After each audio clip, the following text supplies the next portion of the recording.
Yo, what's going on, y'all? It's Cone back here again tonight with another episode of After the Buzzer, the show where I recap the NBA games from the night. I just got back from my Oklahoma City trip today as I'm recording this video, which, if you didn't know, I went to OKC to see a couple of Thunder games. Great time, met a lot of really awesome people. Thank you to everybody that I met, that I took a picture with, anybody that just told me, hey, I watch your videos or I follow you on Twitter. Thank you so much. It means the world to meet some of y'all, like, actually in person, and it reminds me that there are real people out there that watch these videos, follow me on Twitter and all those things, so thank you so much for that support. But yeah, if you're wondering why videos were a bit sporadic over this past weekend, that's the reason why, but I did vlog basically the entire thing, so that will be a video on here at some point. But regardless, let's go ahead and get to the games. Make sure to leave a like and subscribe if you enjoy, hit that notification bell so you don't miss out on any of these videos, and let's go ahead and get right into it. We're going to start off with Clippers versus Bulls, which was kind of a weird game in general. Chicago ended up going up by 12 points in the first quarter. LA fought all the way back to basically tie things up at half, and then the two teams kind of exchanged blows for the rest of the game. The Bulls ended up turning the ball over 20 times to the Clippers 8, but the Clippers could not hit a three to save their lives, so it was basically kind of even in both of them having these huge negatives. However, the difference maker and the reason why the Clippers won was Kawhi Leonard. The Claw led the way in this game with 33 points, 4 rebounds, 5 assists, 6 steals, and 2 blocks. He shot 45% from the field and 3 of 6 from 3 in 40 minutes total, which is a lot for Kawhi Leonard to play. Overall, mostly on the season, we've seen him load managing, and he still does sit out some games here and there, but he's starting to play more regularly, and seeing him play in these 40-minute bursts, it's exciting. It shows that there still is potential, despite all the injuries, the load management, and everything, for Kawhi Leonard to play high-level minutes, especially when it comes to the playoffs. I think it really won't be a question, but seeing him do it now in the regular season is nice to see, and he was cooking in his typical way. He was getting to the basket. Basically, anybody the Bulls put on him weren't really getting any stops on Kawhi. Like I said, bowling his way inside, he was hitting mid-range jumpers, and he's got one of the single most underrated mid-range games in the history of the league, in my opinion. Like I said, he also hit a few threes, and then defensively, he was incredible. He had DeMar DeRozan on absolute lockdown as he was his primary defender, and DeMar did have 20 points on 8 of 19 shooting, which isn't phenomenal, but it's also not terrible, but he did have 8 turnovers, and Kawhi Leonard was directly responsible for a few of them, and like I said, just in general, he had 6 steals and 2 blocks. Now, his defense isn't quite as good as it once was. He's no longer a defensive player of the year caliber guy, but he still is a high-level defender, because even though he's lost some of that quickness due to injuries and aging, he still has one of the best defensive IQs in the entire NBA. He continuously makes the right reads, gets in passing lanes. He knows what the opposing player is going to do with the basketball pretty much before they even know. His instincts are all there. He's versatile. He can guard multiple positions. Really, anybody of any size, Kawhi Leonard is going to give them problems, and that still makes him very valuable on that end, even if he isn't any longer like the best defender in the league like he once was. Kawhi was an absolute man on a mission in this game, and it looked like regardless of what Chicago did,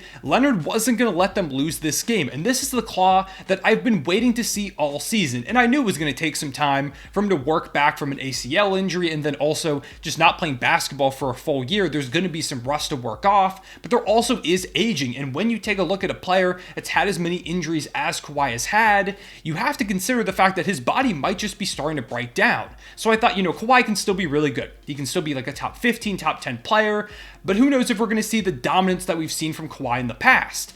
Then games like this remind you just how good he can be. There are very few players in the league right now that if you go into a playoff series or even just like a game 7 and you need one guy to come win you a game, that you can pick realistically over Kawhi Leonard when he is in this level. And we're starting to see that more regularly from him. This wasn't just against the Chicago Bulls, who aren't a great team. This has been a consistent theme over Kawhi's last 10 games. And even farther beyond that, he's continued to look more and more like the player that we were hoping to see, and the player that makes the Clippers really, really scary in that Western Conference. Over these past 10 games, Kawhi Leonard is averaging 29.7 points per game, 6.4 rebounds, 4.2 assists, 2 steals on 57.4% shooting, and 46.3% from deep. He's scoring near 30 points per game on 50, 40, 90. He's getting a couple steals, and the Clippers are getting wins too. LA is 8-2 over these last 10 games that Kawhi has played. They've had a few more losses recently, but those are ones where Kawhi sat out due to load management, the second half of a back-to-back,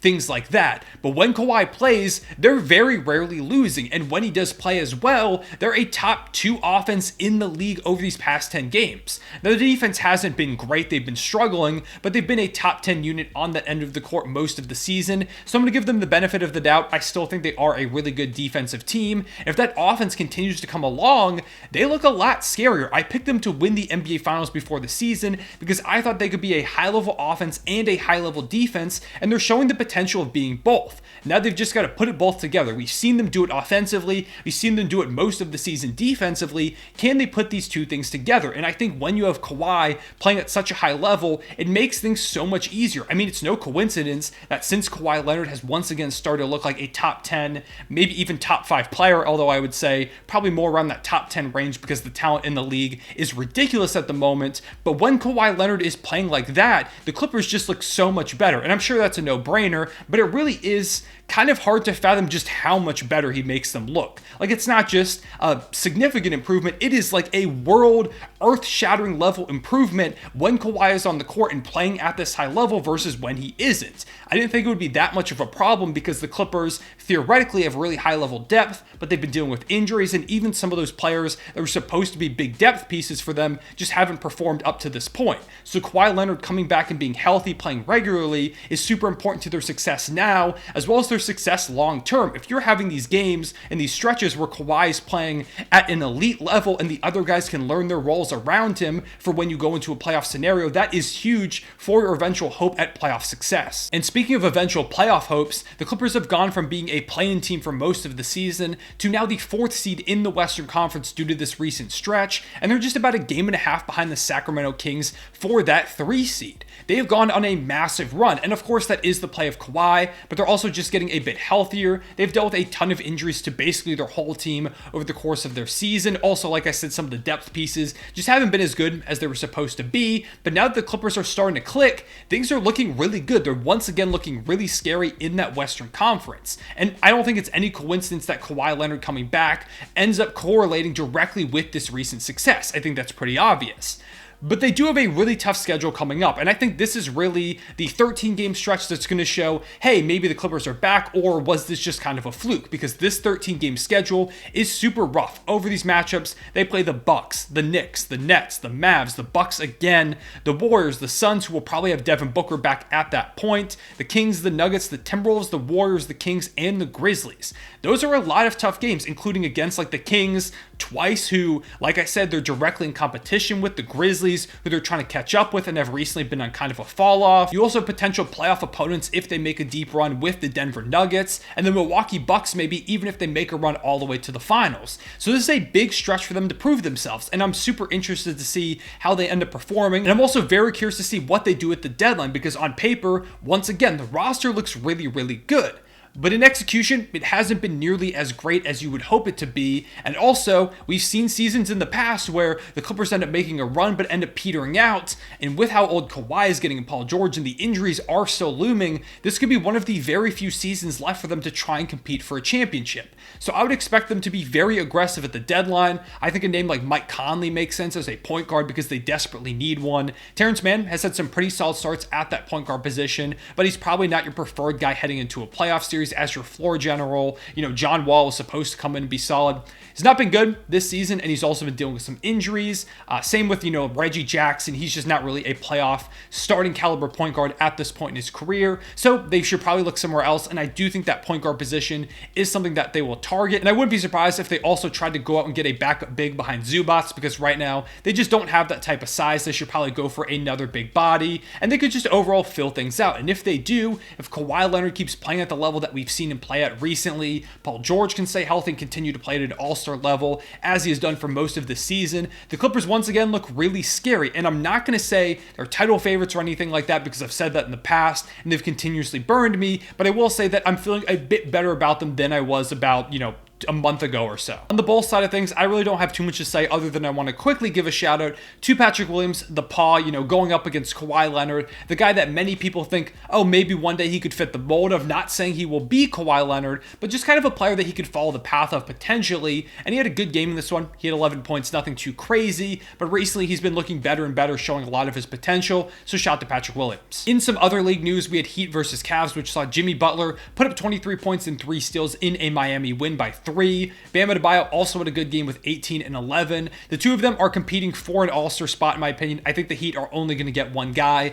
I'm super curious to see whether it is Jimmy Butler or Bam Adebayo that ends up getting that selection. Tyler Hero also had 18 points and he was pretty solid. And the team as a whole was suffocating defensively, holding Cleveland to less than 100 points. And that's the way they've been doing it. They're sneakily rising up the standings. They're now at 29 and 23, right behind the Cavs themselves for the 6th seed in the Eastern Conference. And despite seeming dead in the water, early on in the season, the Heat continue to make strides despite dealing with a ton of injuries. And I think if they can make a solid move at the deadline, they're a team that a lot of squads in the East aren't going to want to face when it comes playoff time. I'm not saying they're a title contender or anything, but I do think that they're a pretty tough out when it does come to playoffs. Meanwhile, for the Cavs, their offense continues to really struggle as of late. In this one in particular, Donovan Mitchell had just 16 points on 35% shooting, and it's been a long-standing trend. The Cavs just can't seem to get the offense together. The defense still looks pretty solid, but offensively, they just need more shot creators, in my opinion. And if they could go out and get some type of 3-and-D wing to fill that hole at the small forward position, they would easily have one of the best starting lineups in the NBA, period.